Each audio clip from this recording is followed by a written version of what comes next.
Today in cannabis news, dispensaries in the state of New Jersey are prohibited from selling edibles that resemble food items.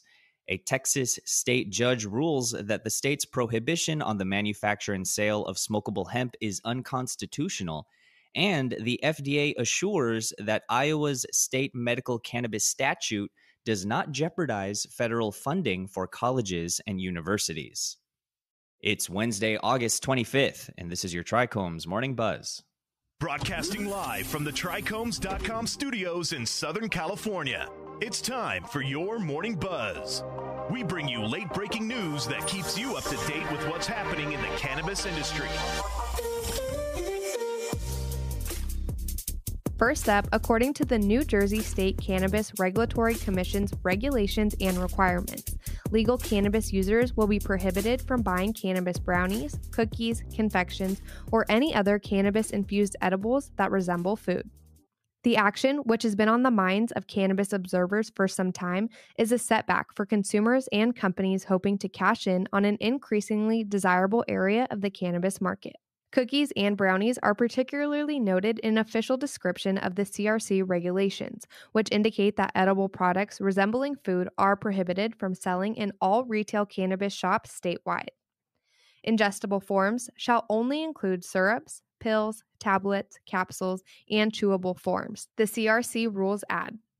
However, attempting to oversee how edibles made in a kitchen environment, such as baked products, are made necessitates additional requirements that the panel failed to lay out prior to the August 22nd deadline, established under New Jersey's legal cannabis statutes to approve a first framework of the rules. Next up, a state district judge ruled this week that Texas's restriction on the manufacture and distribution of smokable hemp items is unconstitutional.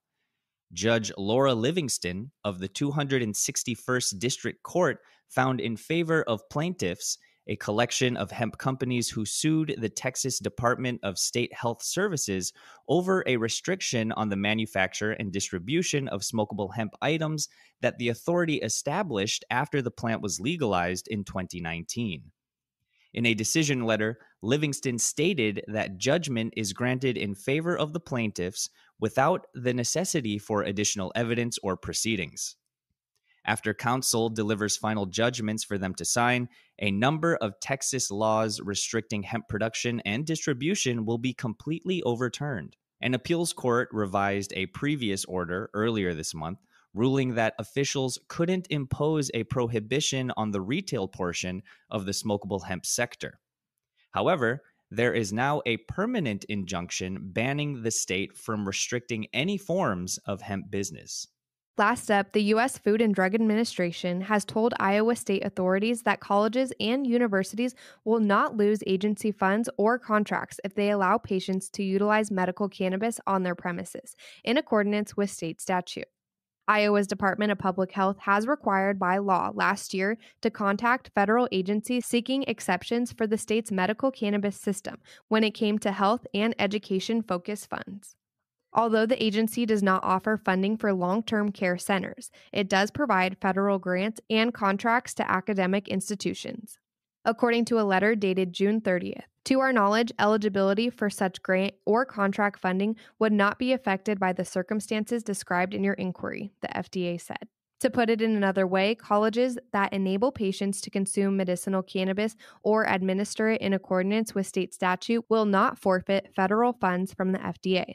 Although the FDA has given this guarantee for the time being, many academic institutions have been hesitant to allow patients to utilize medical cannabis regardless of the state statute because of the prospect of forfeiting independent Department of Education money due to the federal illegality of cannabis. That was today's Buzz. Thanks for listening. For more cannabis news and insights from industry professionals and a place to discuss these stories and others, visit trichomes.com. And be sure to catch up with all of our other cannabis industry-related podcasts like Hash It Out, Tech and Cannabis, or the International Cannabis Conversation wherever you get your podcasts. For Trichomes.com, I'm Devin Liao. And I'm RJ Balde, signing off.